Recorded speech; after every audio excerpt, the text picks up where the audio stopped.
Assalamualaikum warahmatullahi wabarakatuh. Yang sama-sama kita hormati Ibu Dr. Felitia SE, MM, CHRA, dan rekan-rekan mahasiswa yang kami cintai. Kami dari kelompok 5 ingin mempresentasikan materi tentang hubungan serikat pekerja dan manajemen. Dalam video ini, kami akan menyoroti peran penting serikat buruh atau serikat pekerja sebagai mitra dialog bagi manajemen dalam menciptakan hubungan kerja yang kondusif. Namun sebelum kami memulai materi, izinkan kami untuk memperkenalkan diri. Perkenalkan, nama saya Elsa Nuraini. Saya Aditya Saputra. Perkenalkan, nama saya Caca Mutiara Arya Wulandari. Perkenalkan, nama saya Dinta Rahmadania Alianti. Baik, tanpa berlama-lama lagi, mari kita memulai materi. Yang pertama ada latar belakang, yaitu ada manajemen mengutamakan efisiensi dan probabilitas, sedangkan serikat pekerja memperjuangkan kesejahteraan dan hak pekerja. Lalu ada hubungan industrial Indonesia terus bertransformasi sejak era Orde Baru hingga reformasi. Globalisasi mendorong serikat pekerja berperan lebih strategis, tidak sekedar soal tuntutan upah. Hubungan yang harmonis dengan serikat pekerja kini dipandang sebagai aset bisnis jangka panjang, yaitu ada Undang-Undang Nomor 13 Tahun 2003, yaitu tonggak pengaturan hubungan industrial dan pembentukan serikat pekerja di Indonesia sekaligus penyelesaian perselisihan yang lebih terstruktur.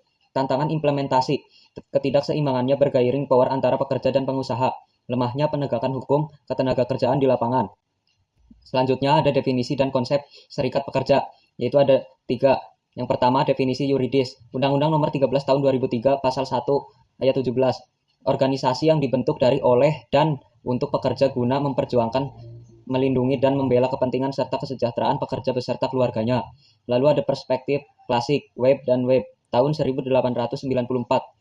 Serikat pekerja dipandang sebagai asosiasi permanen pekerja upahan untuk memelihara atau meningkatkan kondisi kehidupan kerja mereka. Lalu yang terakhir ada peran modern yang meluas. Tidak lagi sekedar isu upah, kini turut berperan dalam keselamatan kerja, pelatihan, dan pengembangan, hingga isu kebijakan ekonomi makro. Selanjutnya ada perspektif teori hubungan industrial, yaitu ada unitaris. Perusahaan dipandang sebagai satu kesatuan harmonis dengan tujuan yang sama. Serikat pekerja dianggap tidak diperlukan. Selanjutnya ada pluralis, yaitu mengakui adanya perbedaan kepentingan namun percaya konflik dapat diselesaikan melalui negosiasi dan kompromi. Dan ada radikal atau marxis, memandang hubungan industrial sebagai refleks pertentangan kelas yang inheren dalam sistem kapitalis. Model tripartit Dunlop tahun 1958, 3 aktor pekerja dan organisasinya, pengusaha dan organisasinya, serta pemerintah berinteraksi membentuk aturan hubungan kerja di Indonesia. Konsep ini diwujudkan dalam tripartit nasional. Poin yang pertama, adanya perundingan bersama atau collective bargaining. Apa sih perundingan bersama? Perundingan bersama adalah proses negosiasi antara wakil serikat pekerja dan manajemen untuk menyepakati syarat dan kondisi kerja yang kemudian dituangkan dalam perjanjian kerja bersama atau PKB. Menurut Scholar and Jackson, perundingan bersama yang efektif tidak hanya menghasilkan kesepakatan yang memuaskan kedua pihak, tetapi juga membangun saling kepercayaan antara lain dan saling menghormati perundingan. Perundingan bersama ada 3 tahap. Yang pertama itu ada negosiasi, yang kedua ada kesepakatan, dan yang ketiga PKB atau perjanjian kerja bersama.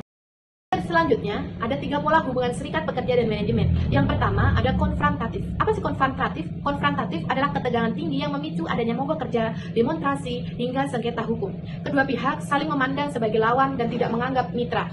Yang kedua, ada kooperatif. Kooperatif adalah mengakui adanya hak-hak dan kewajiban masing-masing. Dan seperti contoh, perbedaan yang diselesaikan lewat mediasi yang bersifat transaksional. Dan yang ketiga, adanya pola hubungan serikat pekerja yang paling ideal, yaitu kolaboratif. Kolaboratif singkatnya yaitu singkat bekerja menjadi mitra strategis yang melibatkan dalam keputusan penting yang selaras dengan integratif dan bergaining. Selanjutnya ada faktor-faktor yang mempengaruhi hubungan. Yang pertama ada faktor internal, contohnya adalah kepemimpinan dan budaya organisasi. Manajemen yang terbuka dan transparan menghasilkan hubungan yang lebih baik dengan serikat pekerja. Kualitas komunikasi. Komunikasi regular mencegah kesalahpahaman yang dapat memicu konflik. Yang kedua ada faktor eksternal. Contohnya yaitu kondisi ekonomi makro. Ekonomi baik mempermudah pemenuhan tuntutan, krisis menekan kedua belah pihak. Kebijakan pemerintah, regulasi upah minimum, dan PHK mempengaruhi langsung dinamika perundingan. Selanjutnya ada peran PKB menjaga harmoni industrial. PKB berfungsi sebagai konstitusi lingkungan kerja, memuat hak dan kewajiban manajemen dan serikat pekerja secara komprehensif. Yang pertama ada standar upah dan tunjangan, lalu yang kedua ada mekanisme promosi dan mutasi, yang ketiga ada prosedur penyelesaian perselisihan, yang keempat adalah keselamatan dan kesehatan kerja atau K3. Selanjutnya adalah studi kasus. Kami di sini mengambil contoh dari PT Selama Sempurna Tbk, produsen komponen otomotif terkemuka di Indonesia, memasarkan produknya dengan merek ADR dan menjadi representasi nyata hubungan industrial yang sehat. Struktur serikat pekerja dan mekanisme dialog. Afiliasi dan pengakuan. Serikat pekerja berafiliasi dengan Federasi Nasional. Manajemen aktif mengakui hak berserikat dan berunding sesuai UU Ketenagakerjaan dan Konvensi ILO yang telah diratifikasi Indonesia. Forum bipartit periodik. Sarana utama dialog langsung manajemen dengan serikat pekerja. Potensi konflik dapat dideteksi dan diselesaikan sejak dini sebelum berkembang menjadi sengketa serius. Implementasi PKB yang konsisten. Mencakup sistem pengupahan, tunjangan kesehatan, program pensiun, promosi berbasis kinerja, serta prosedur penyelesaian perselisihan. Program kesejahteraan dan pengembangan karyawan. Yang pertama, ada pelatihan dan pengembangan. Program pengembangan kompetensi karyawan yang berkelanjutan. Yang kedua, ada kesehatan dan asuransi jiwa. Fasilitas kesehatan dan asuransi jiwa di atas standar minimum. Yang ketiga, ada ESOP, program kepemilikan saham karyawan. Keempat, kegiatan sosial dan olahraga. Mempererat rasa kebersamaan di antara seluruh elemen perusahaan. Tantangan dan strategi penyelesaian. Tantangannya yaitu tekanan dari dinamika upah minimum regional yang terus meningkat, lalu tuntutan perbaikan kondisi kerja dari serikat pekerja. Strateginya adalah, yang pertama ada transparansi informasi keuangan dan operasional kepada serikat pekerja, yang kedua membangun kepercayaan agar serikat pekerja ikut bertanggung jawab atas keberlanjutan perusahaan. Yang ketiga adalah menerapkan interest-based bargaining, fokus pada kepentingan bersama, bukan polisi masing-masing.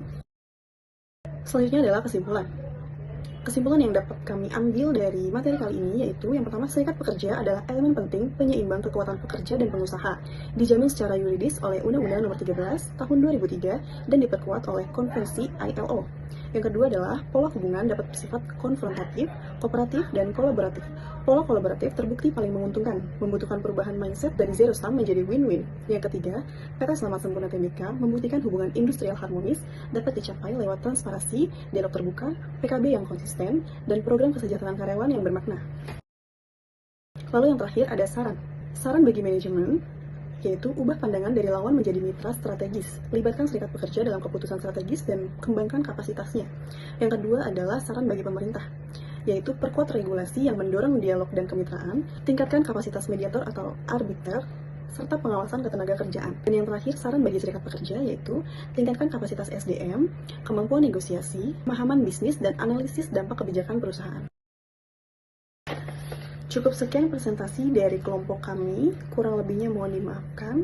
Assalamualaikum warahmatullahi wabarakatuh.